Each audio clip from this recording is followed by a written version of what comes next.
Bonjour à tous. Première partie de l'essentiel de l'outil assemblage à vis. Cet outil a été développé à la demande d'Igor, utilisateur russe de VMSUP, qui me disait que chez lui, tout ce qui était technique d'assemblage était relativement peu utilisé par rapport aux vis. Et c'est donc pour ça qu'il m'a demandé de développer cet outil.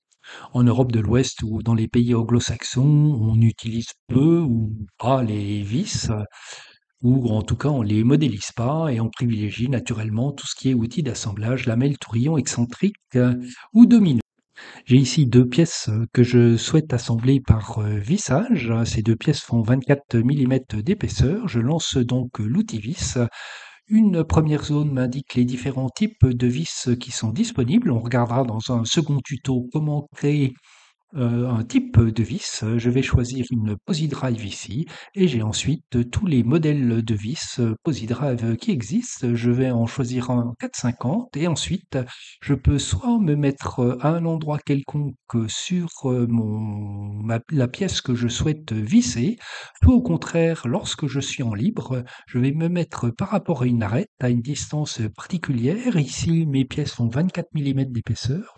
Je me suis mis donc à 12 millimètres et je vais pouvoir donc mettre les vis. On voit une petite croix qui m'indique l'endroit où je peux mettre la vis.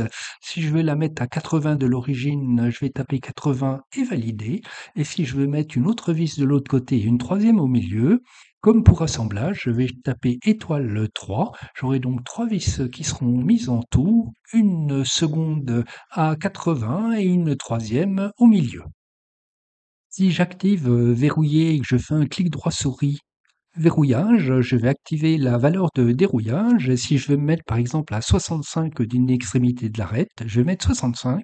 Je vais mettre à un endroit quelconque ici, je vais cliquer, je vais me mettre automatiquement à 65. Et si je voulais me mettre au milieu, je vais simplement déverrouiller ici et reprendre le milieu. Je peux appuyer la flèche basse du clavier, aller chercher un point particulier ici le milieu, cliquer et donc ma vis va se mettre au milieu, sachant naturellement que dans ce cas-là, j'ai déverrouillé. Lorsqu'on regarde le résultat, les vis sont solidaires de la première pièce et naturellement la seconde est également percée. Je vais enlever cette vis-là pour montrer donc que le trou de vis se fait suivant la caractéristique de la vis ici avec un fraisage, puis un perçage derrière. Dans ce cas particulier où je vais fixer l'étagère par une vis, il faudrait que je mette un guide ici, une ligne guide pour savoir exactement la hauteur. Je peux procéder autrement en activant un perçage indirect. Je sélectionne indirect et je vais indiquer l'étagère que je veux fixer. Par exemple ici à 65 mm, je tape 65 et je vais taper étoile 4, je valide.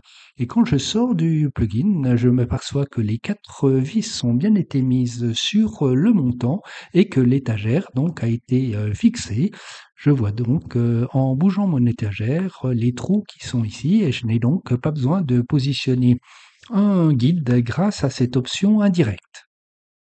Que j'appuie sur point d'exclamation, j'ai l'aide en ligne qui apparaît, donc avec la flèche du bas pour mettre une inférence active et indiquer un autre point que celui près de l'arête survolée. Là, il y avait une option Alt qui a disparu dans cette nouvelle version.